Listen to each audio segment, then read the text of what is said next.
Welcome to another Discourse Friday. This week's going to be a little different because instead of diving into a different topic and talking solely about that, I want to do more of a recap of the topics we've gone over so far and also talk about like mental health in this way because this stuff's not easy, you know what I mean? Last week's video was tough for me because I'm not an expert. But the reality is, like, I do research on this. I do, like, I'll watch videos, I'll read into it, read articles, do what I can to better understand what's happening in these issues so I could properly discuss them or even get feedback or discourse with those who join. And it's hard. It takes a huge toll on me, and I can imagine it does the same for you all.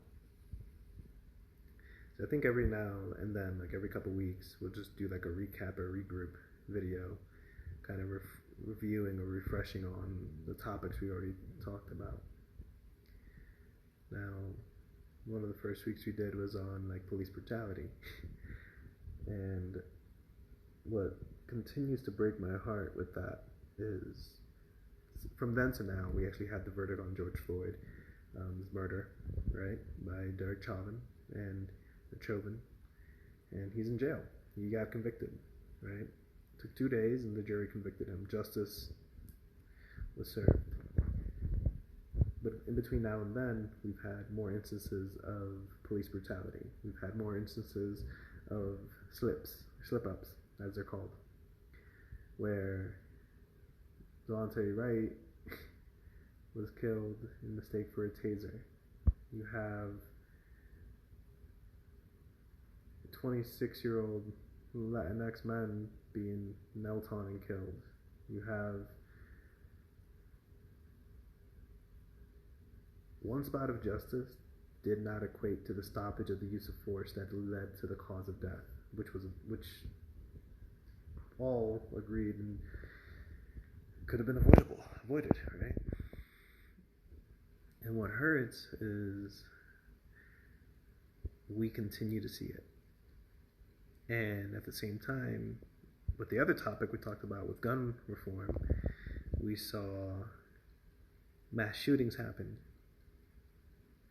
in Colorado, in Atlanta, in how many other places. But they're taken in alive. Versus like in Chicago, you have a kid with his hands up gets shot up. A kid. And I understand the context of bad apples or what they mean when they say that. But there's professions that can't have any. You need to have clean tree, clean fruit every single time. And have instances where you catch the ones filled with worms, right? You have to have an open forum that can dissuade the pain that is associated when those slip-ups happen. And don't quickly just call it a slip-up or mistake. It's way bigger than that. Like, if you have like at a job at retail, right? Let's say you messed up by putting the tags wrong or something. It doesn't affect anyone immediately, right? It may cause like pain of income if it's a small business, right? Most of these big corporations not gonna have systems in place that calculate them losing money by thieves and all that other stuff anyway. But these are people's lives, you know? And since then, like, we've had more mass shootings, we've had more instances of police brutality, we have more instances of Asian Americans being attacked acid thrown on them. And then we have the audacity of one of the few African American Republicans in office to say America isn't a racist country. I'm going to go into a deep topic on that in a few weeks. Is America a racist country?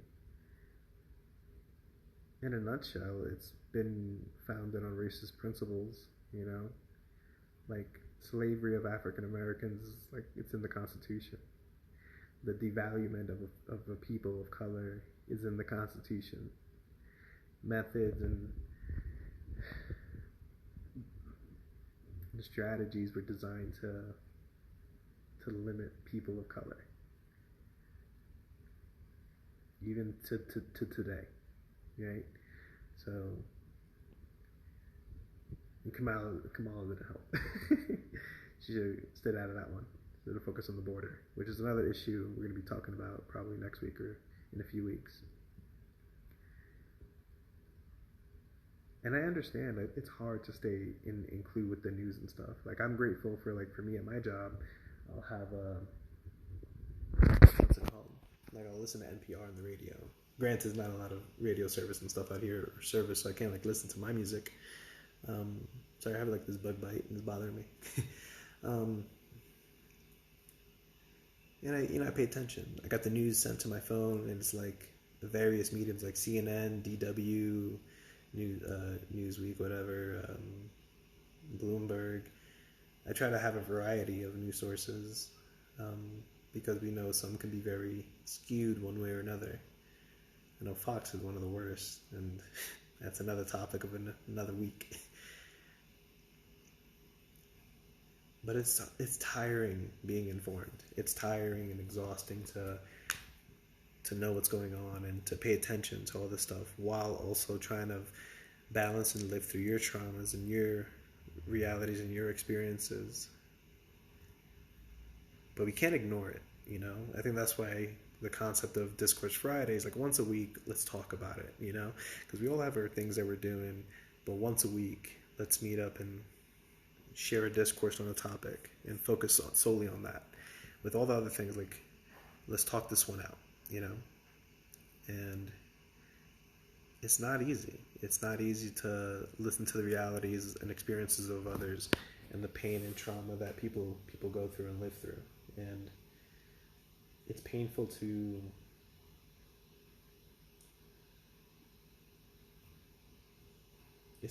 have to like understand how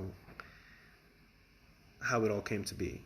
And that's why my love of history is also very traumatizing in a way that, like, I understand what it was, or I've read what it was, you know, and seeing the changes over time, which can, again, alter a lot of stuff. And the pain there is the reality of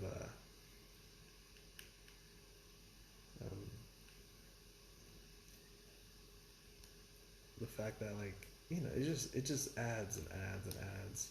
And it's not fair because so many of us are in places where, I'm sorry, I'm like doing like 5 things right now. We're in places where we don't got time for this stuff, you know? Like, it's hard to give our energy to these things and to these places and to these issues. And many of the leaders in these issues say, oh, donate money. We don't have money. You know, donate your time. We don't have time. So what can we give? We can give our attention, you know? We can be knowledgeable and shut a situation down if we're involved in one, whether directly or indirectly. If it's in our area, we have the power to dissuade that and to limit those realities, you know? And it's painful because we all know somebody who's gone through something traumatic, or we have gone through something traumatic. But ignoring it or putting it to the side or saying, oh, it doesn't affect me directly, it's not my problem. We're all human. We're all living on this planet together. It affects us one way or another. So I invite you to talk these things out. I invite you to discuss and learn and understand understand and teach, right? And teach from a place where you're okay to be wrong, right? Where if new information comes up, you'll take that into consideration and go from there. You'll better understand how situations came to be and what is needed for it to change. You know, we could look at examples throughout history, throughout time, and even in other countries currently, right? Like where we're talking about this flight against Asian Americans, and look what's happening to Middle Eastern French in France, right? Banning the hijab, like all this other stuff. Like it's very interesting how the conservatives are often claiming they don't want big government and want government in your life, but they've been passing laws that put them in your kids' lives if they're transgender. They put them in women's lives if they are going to have an abortion. They put them in like everything, you know, like you say get out of our life, get out of our life, get out of our way. And it's always funny to like even like breaking down the language, because like think about progressives, progress, and then people who are against progressives are against progress. And it's like you listen to yourself sometimes, like you listen to what you said, right? Or how you're clapping and cheering a narcissistic racist up and down with when he's crapping and moaning about Americans and other people in this country and people who were against him, and sit there plain as day, not a clap, not a care in the world, even falling asleep and bored when someone's actually trying to put forth things that the communities have been asking for a while. We've been asking for infrastructure change. Even many Republicans have been touting we need new bridges and roads, and now we have a bill on the table that's going to address that, and they're crapping and moaning. Like what? You know what I mean? Like what the hell? What is your game plan here? You know? And it irks me because it doesn't have to be this way. It doesn't have to be this way because we are here and we can get involved. And that's where the challenge comes in. Because like I said earlier, we don't have time. Many of us don't have time. Many of us don't have money or resources. And a lot of that then goes back into segregation and income inequality and racism. Like it all builds, so it's all connected. So there's no one issue that's just separate into itself. So like when you think about Stop Asian Hate, Black Lives Matter, right? Like these minority groups, and they use air quotes because we are the global majority. We've often been attacked and neglected or experimented on and all this other stuff. Like look up Operation Bootstraps, you know what I mean? Like, and it sucks too, because then you start learning things as you get older of things that were happening when you were younger, of people who got their tubes tied, whether it was against their will or they just, you know what I mean? Like, and you get to points where you can't really ask or know about that stuff because you're a kid. And now you're an adult and you just have to intake all that trauma and intake all that stuff. And then all these things like cancel culture. Thank you, Reading Rainbow, LeVar Ball, or whatever his name is. I'm blanking on it right now, I'm sorry. Not whatever his name is, just I'm tired. My man from Reading Rainbow put it really well. It's consequence culture. You know, it's not cancel culture, it's consequence.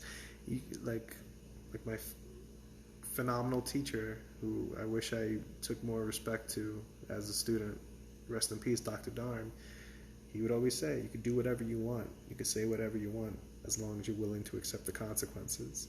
So in the context of cancel culture, which is another topic we'll talk about another week, we can go deep dive into that.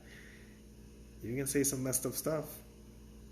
Yeah, people are not going to want to listen to you anymore. You know, Not that they're canceling you, they're just choosing, they don't agree with what they're hearing, so they're just going to stop funding and pledging money to you and giving you time or power, you know? So it goes with the territory, you know? Like, even for me, like, I'm here talking about a lot of different topics and stuff, and, you know, trying to, as best I can to keep it as factual as possible and, like, try to keep my opinion and stuff to a minimal. Unlike times like this, like regroups, like just kind of like spitfire. But it's important that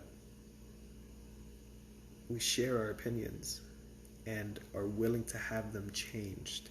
You know, like how many kids believed in Santa Claus, and then that changed. So it's like with new information, new realities. You know, like I used to think of Santa Claus as a kid, and then once I quickly learned that that's not a real thing, and for me, it dawned on me when I thought about chimneys, and I lived in an apartment which doesn't have a chimney. So I'm like, that don't make sense. And then I started looking more at my parents and understanding that they're the ones who are doing and sacrificing, you know?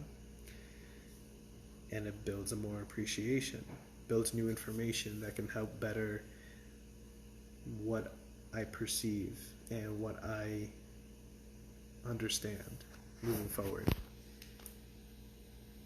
And it's hard because why do we have to continue to have these conversations and continue to have all this stuff? And a lot of it's because we can't forget, you know? There's a reason back in the day they would have book burnings.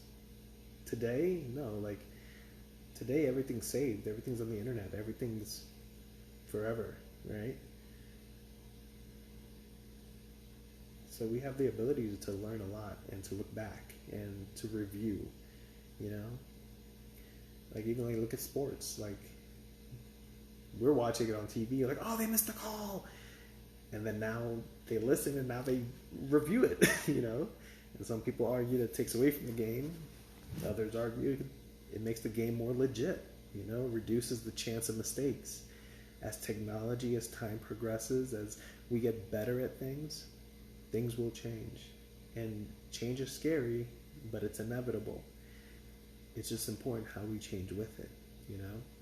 And another topic, well, I think this is going to be the topic for next week, is going to be good old mask and COVID-19.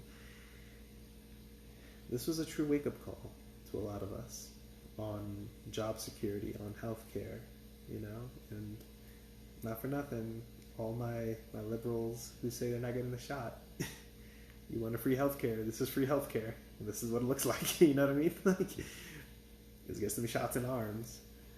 But we'll talk more about that next week. The big thing here with recouping or regrouping with all these topics is each one is different from the previous one, right? When we're talking about Stop Asian Hate, we're talking about the systemic racism that Asian Americans have faced in this country and how that was built and plastered to attack them specifically because of the way they look, what they eat, their food, right? How many movies do we have about the Westerners going and learning karate and becoming the master, or was it The Last Samurai with freaking Matt Damon, like, you know what I mean, like that constant story. So it's something that's perpetuated heavily for generations, you know. You had the internment camps in the 40s when Japanese Americans were locked up, right? All that pain and trauma builds and builds and builds, and then you get a president saying Kung Flu, and look what's happening, you know? So that context of racism is pivoted in this country, and it sucks. And it's not going to go away unless we address it, unless we move forward from it, unless we start canceling out all that negative stuff that are associated with it as well. Like how often, you know, I've been in these situations too as a kid, like people are making jokes and, this is funny. But then as you grow, you learn how hurtful this is to others. Is it right to hurt others? You know what I mean? How can we just be better people? How can we be nicer? How can we stand up for others who are in positions where they're in pain? You know, these communities are hurting, and a lot of that hurting is because we let things continue and not get checked, we have the power to check it as a community. And that even goes back into to New York, right? Because not for nothing, as progressive as New York is, the big story when that woman was attacked, that was in New York. That was in New York City, right?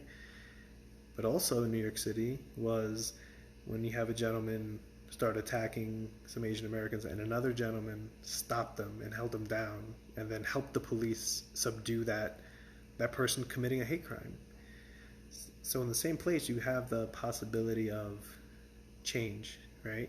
You have that reality that we can be better, and it's everywhere. Like, I'm grateful for the life I've lived, where as a kid, me and my mom would always talk about traveling the world, and so far I've been doing it. I've been chucking it along, and I got, like, I think 3 countries under my belt, including this one. I guess 4, but I've been across this country, and I've seen some really fucked up shit, and I've seen some really amazing things. I've seen officers stop an entire situation to help a woman who was dehydrated in New York City, and I've also seen an officer come up and threaten lawsuits on a bunch of kids. It's a very tricky realm we live in. It's a very tricky country that we allow ourselves to perpetuate as the best. When we want to portray the best, but we allow so much evil and negativity to happen and to persist, is that even good, And that's where these conversations are starters, not solutions, right? Because it's the action that leads to solutions, which again is a topic for another day. Of like, what can you do to better stand up for others? What can you do to better stand up for your community? What can you do to better stand up and learn about what's happening around you, while also not letting it overbear you? And it happens, It's happening to me right now. That's why this week I'm just trying to give a nice recap in a way, because it's tough. Listening to all this pain, these deaths, this tsunami of COVID going over India, hearing this argument happening again, if America's racist or not. Hearing this tokenism being portrayed by or against Tim Scott and things like that, or even Kamala Harris, or you're seeing like Joe Biden, for the most part, say presidential and positive things and still be lambasted as a criminal, or things like that. Love him or hate him, but what are they doing? What are the actions? What can we do to ensure that things are held accountable, right? Because we're all living in a society where we have a president, we have a senator, we have representatives, we have all this other stuff, and they're meant to create and balance laws that better our lives. Yeah, that's kind of the agreement there. You go off to Washington to make laws and better my life, and better my kids' lives, and better my grandkids' lives. How much has really been bettered over the last 200 years or so, or 400 years, you could even say, stretching it back as far as you can go. But I will say, like, the United States has historically, in my opinion, the greatest potential to be good. We don't have a king or dictators or invasions. Like, we had insurrection, and a good portion of them have been arrested. One of them got arrested off of Tinder, bragging, which is hilarious. And we want to think about, like, what truly is justice. What is reform? If we're sending people to jail to be reformed, are they being reformed? And if the answer is no, with the people going back to jail and stuff, recidivism, I think the word is, how can we create new systems? How can we create better systems and away from these racist systems that were embedded into this country? Which then goes to the argument, is America a racist country, right? Like, officers were slave catchers, and now we're trusting them to uphold the law. But what if the law is racist? What if the law is wrong? Like, you want to say, freaking got pulled over because he had, like, an air freshener hanging from his rearview mirror? Are you kidding me? That's such a ridiculous law. right? And everyone wants to get fed up on him being pulled over and shot. Look at the reason he was even pulled over. Why is that a law? Why was that passed? Who argued for that to be a thing? To make that a ticketable offense? Who does that affect? You know? And then should we then sue the pine trees, little companies and stuff, for selling those in that area when it's against the law to even have or use them? You know? Or the store that sold it. Like, it's so deeper that you can attack this from very varying angles, but it all leads to the same thing: an act of police brutality, a slip up, a mistake.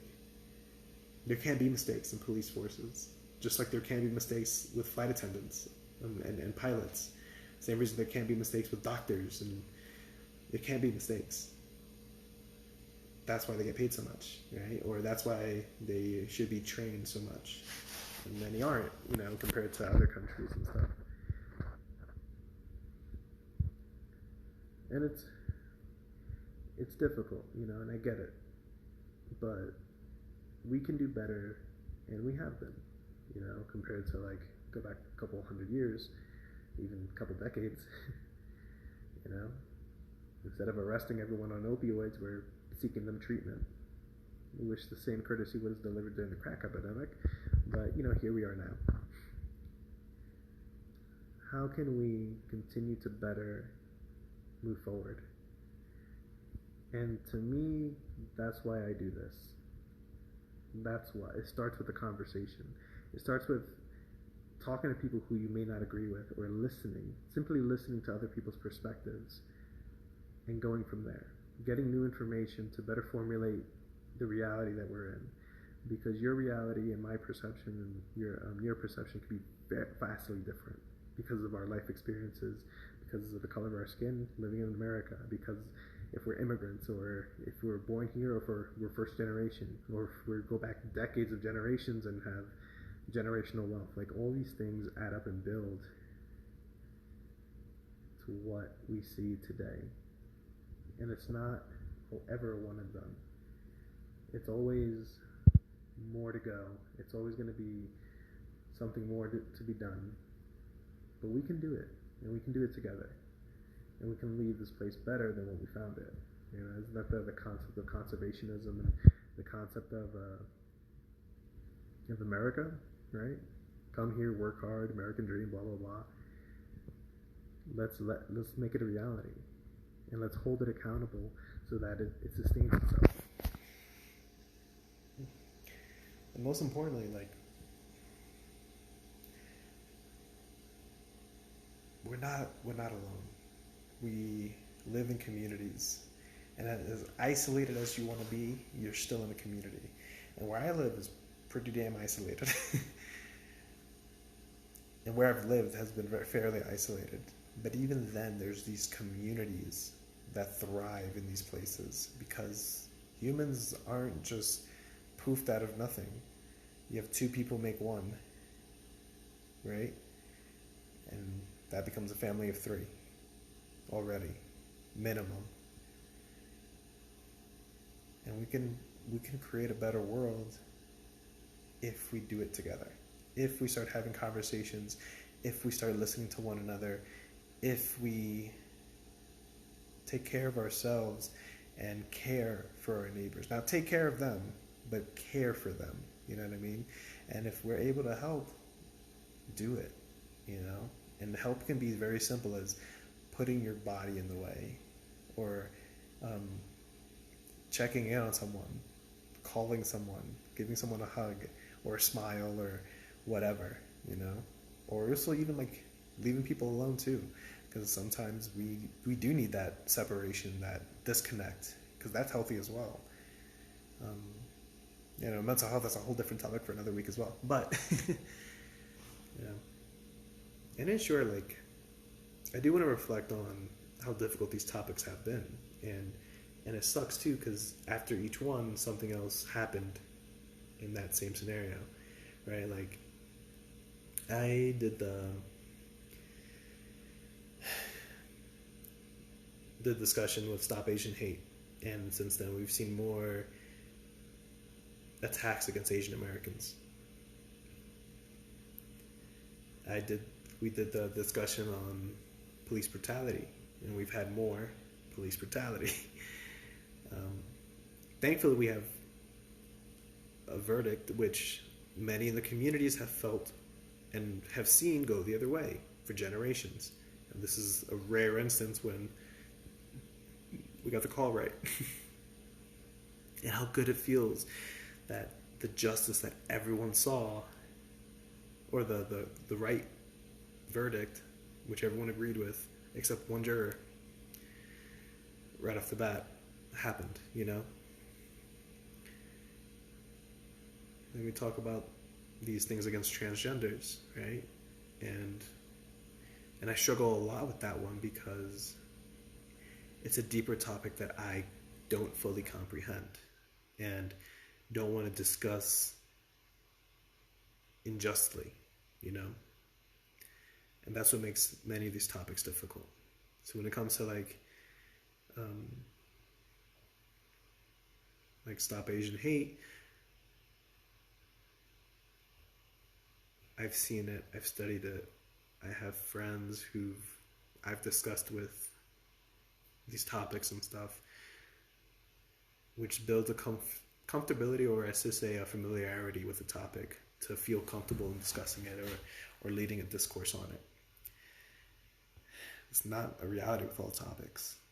And that's why I always invite you, whoever's listening and viewing this video or sharing or whatever, share your perspective, share your ideas. If you want to talk about topics or have a discourse on a different topic, I'm happy to host it.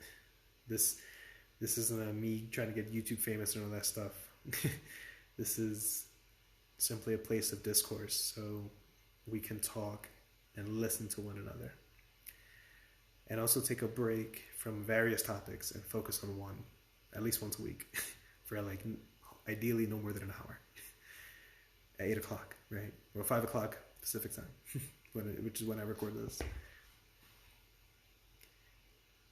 that's the thing too, like this is like not a scripted thing. I don't have papers here. It's just talking from the heart and from experience and from perspective of how we can create a better place for all of us. But we just have to do it, you know? We have to take the time and pursue it. We have to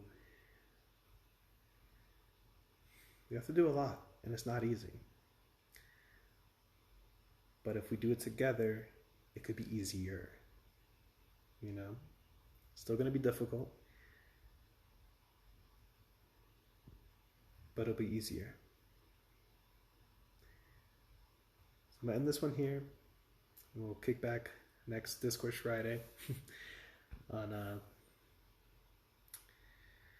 talking about masks and COVID and what that really brought about society. But nonetheless, continue to listen, continue to talk, continue to have discourse.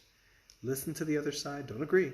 You know, you don't have to agree or like or love them or anything. But listen to the varying perspectives and ask questions. You know, ask questions on what they're saying, not what they're meaning, right? On what they're saying. And then follow up on what they're meaning, right? But we can be better. And it's okay to slow down or disconnect and tune out. But don't be afraid to share your voice. And don't be afraid to have some discourse.